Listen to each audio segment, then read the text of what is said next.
It's been so long since I took this bike out, like almost a month. Since that Triumph Summer Special event, I haven't taken them out. I only took the cover off once to clean it a bit, but got the wiring harness back.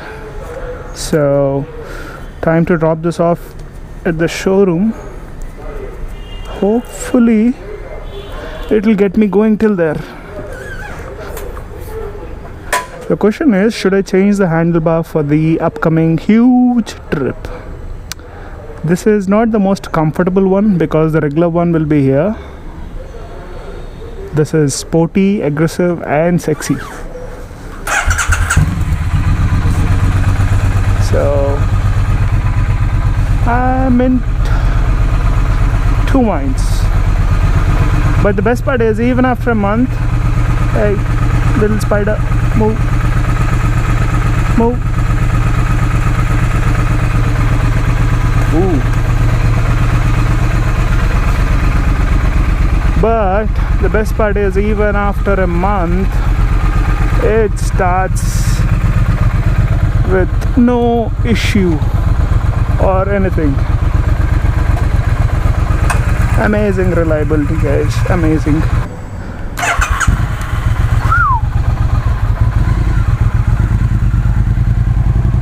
I hope this just doesn't stall somewhere in the middle of the road. That will be a nightmare. We will be riding almost 500 kilometers or 10 hours, whichever is the earliest, throughout for almost 20 days. Obviously we're going to stop every 2 days, but it's going to be one hell of a marathon ride, guys.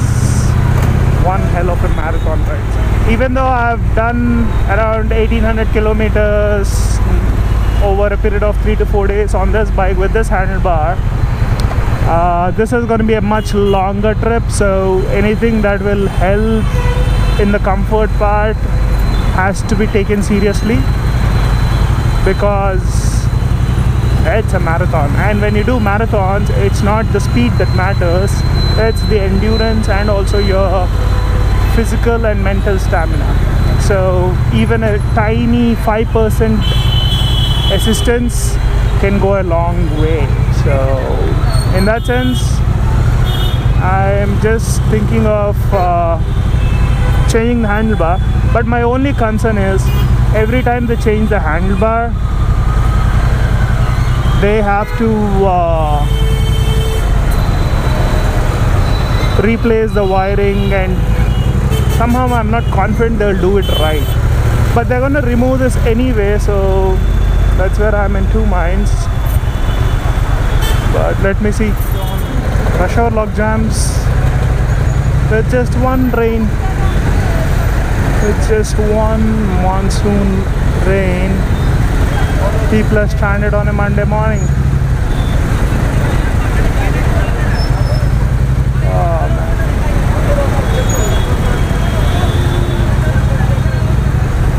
If only people had some sense of going in a line, things would have been better, but can't help.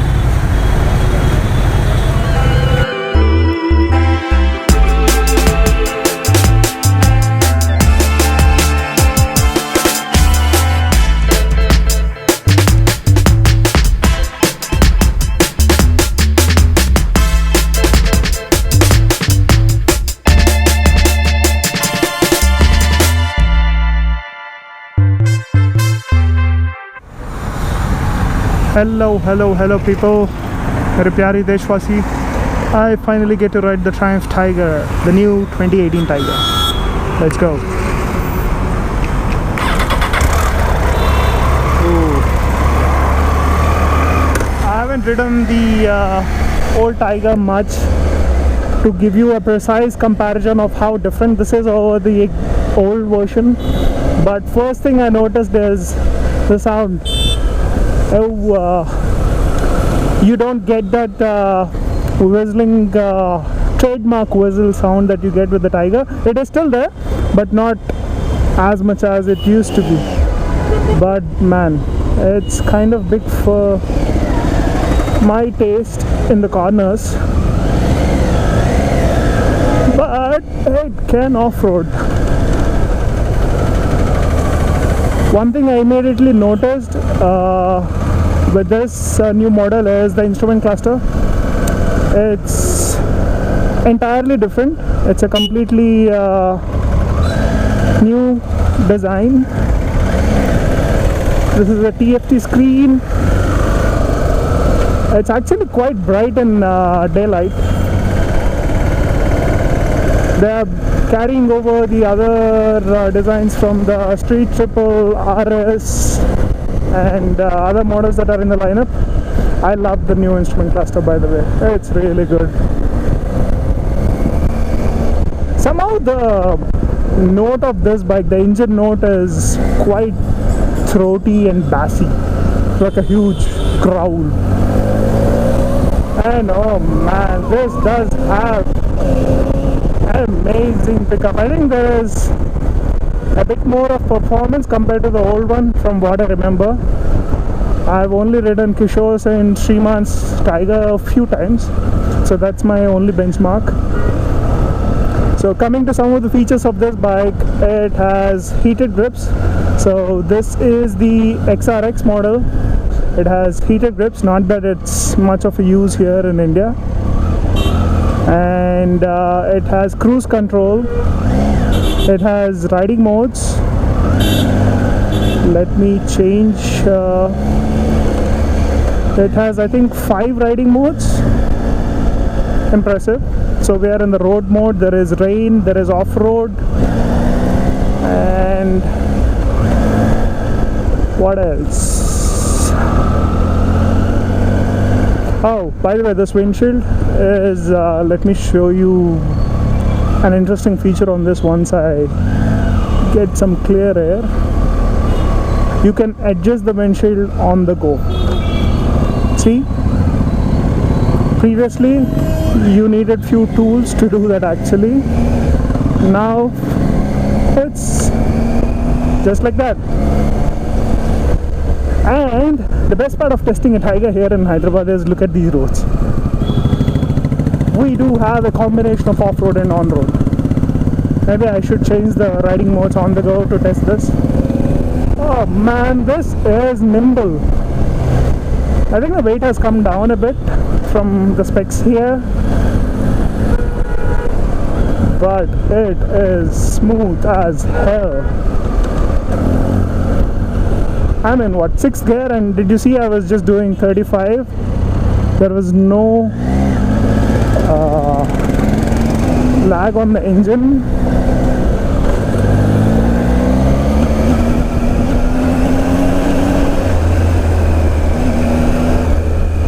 Whoa, I'm loving this bike, man. Triumph has such amazing bikes nowadays. Since last 2-3 years they're releasing one after the other, and each one is surpassing my expectations quite a bit. The only major issue is their electronics. I've just given up my street pin for the replacement of the wiring harness, and also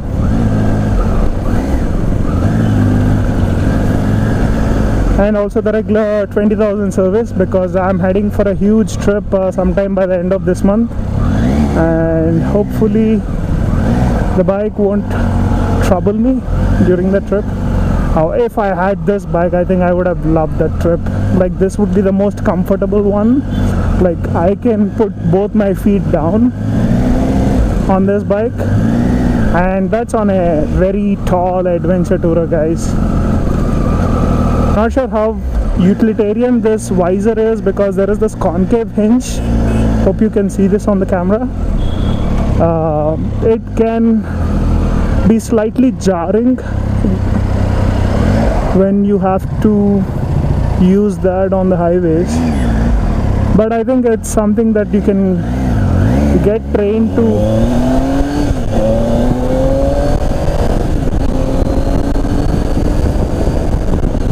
Is this an adventure tourer or a super sport? That exhaust note is amazing.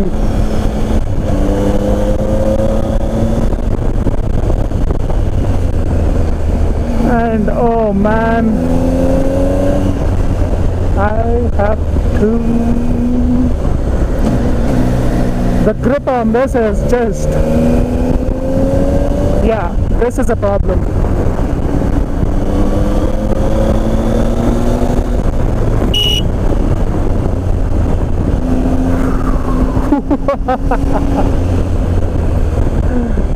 And I love those brakes, man. They are sharp as hell. Obviously this is a new bike, but still they are amazingly sharp.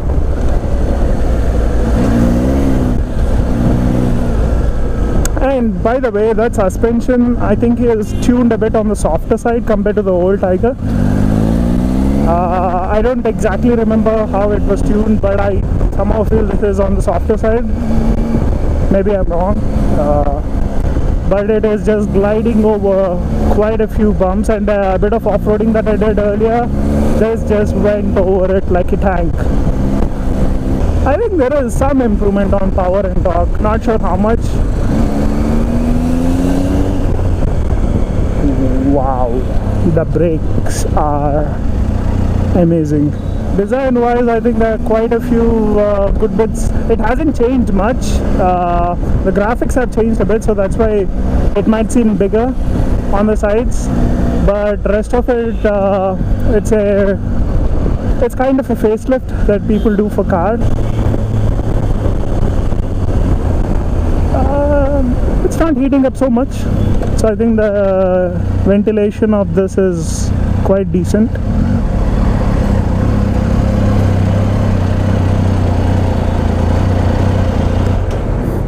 On a whole, a lovely bike.